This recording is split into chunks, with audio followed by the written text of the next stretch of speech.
Have you ever played Sekiro and thought to yourself, I need that big bulky man to instead be my anime wife with big, massive twin tails? Are you looking for that Souls experience, but are tired of those casual marathons you need to run before every single boss? And then having to repeat them just with the added feeling of shame every time you die?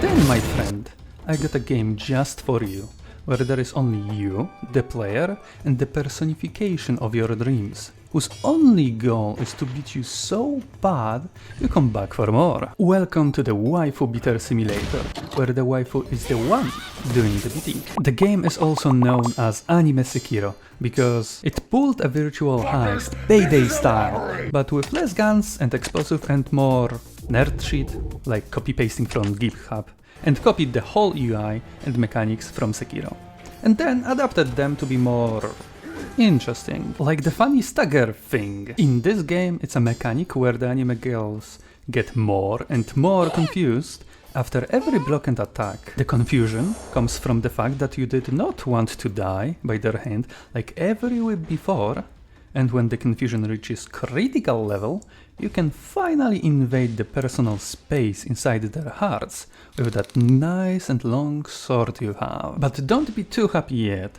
as some of us know, anime waifus have two separate anime hearts that need to be stabbed before you can win their true love. This is a part of the courting strategy known and used since ancient times. Like when our favorite waifu, Julius Caesar, was wanted and adored by so many people that he got stabbed 36 times. Besides that, there is not much more to talk about in terms of mechanics. You get your normal attack, jump, dodge, block. If you get your timing right on the block, you do what's called a perfect block, which is really useful skill, even in real life. If you master it, you can, just like me, perfect block any woman's attempt at initiating conversation. Trust me, it's better that way.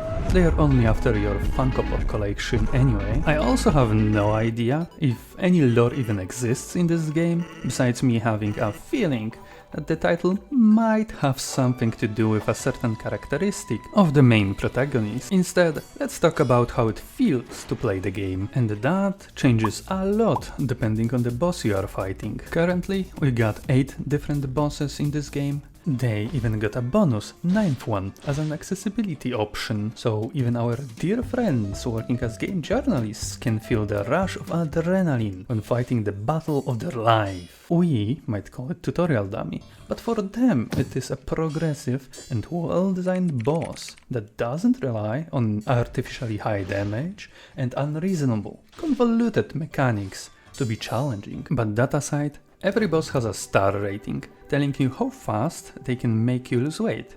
About 5.3 kilograms to be exact. From 1 stars that are basically a training dummy, making sure that even if you did skip the tutorial, you didn't, to a 3-star that can and will make you taste that Souls experience. Some even multiple times, just to make sure you are not getting your confidence too high off the ground. Let's take a look at Night Fox, for example. Very appropriately named, because the wait for her attacks will put you to sleep. The classic slow but hard-hitting enemy, taken to the extreme. From my own research, consisting of finishing the game twice, this is the hardest boss, despite it being the first 3-star boss most people face. But the true sadism comes from putting this thing right after the Night Fox. Not only are my reflexes already adjusted to respond in 3 to 5 business days, but this boss just doesn't stop attacking. She is just like a pit bull released in a supermarket that just got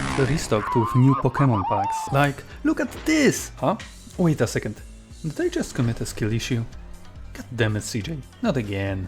Anyway, she has speed, she has damage, and I have a jar of dirt. It's to remind me what the skill issue really tastes like. But the suffering is worth it, cause the next fight is my personal favorite in this game. I guess you don't have to do the previous ones and just skip to the best one, cause the game doesn't really tell you which boss to do next, besides placing them next to each other, but that would feel like cheating and I don't want to break their hearts again. Kannagi Usagi is the best boss in this whole game, not only because of how she looks, but also because of how fighting her feels. Her attacks are fast, and she hits with both of her swords, so you would expect to struggle with keeping up with her, but the attacks also have some sort of a rhythm to them, and as soon as you get used to it, blocking and attacking her becomes really satisfying. It was so fun in fact, that in my state of bliss I almost downloaded League again. It was my body's natural response to balance the sweetness of that fight with the endless salt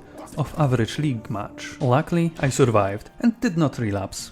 Yet. This game was made by that one student who overdosed on Evil Relax mode and achieved ascension. I have a sneaking suspicion that all the other people mentioned here are just his alter egos created by that event. That state of development team might have some downsides though. For once, I don't know if the developer managed to fit entire hamster family powering this game's engine inside those anime models or what, but the game system requirements are making me believe it might be true. It's more than Elden Ring or Sekiro even. How? Also a half bad thing, I guess? You can finish the game in roughly 2, maybe 1.5 hours if you are seasoned Souls-like potato, so quite short, and if you want more, you will have to go back to Sefer in Sekiro, cause it doesn't seem like we are getting any more stuff in this game, unless the developer is cooking something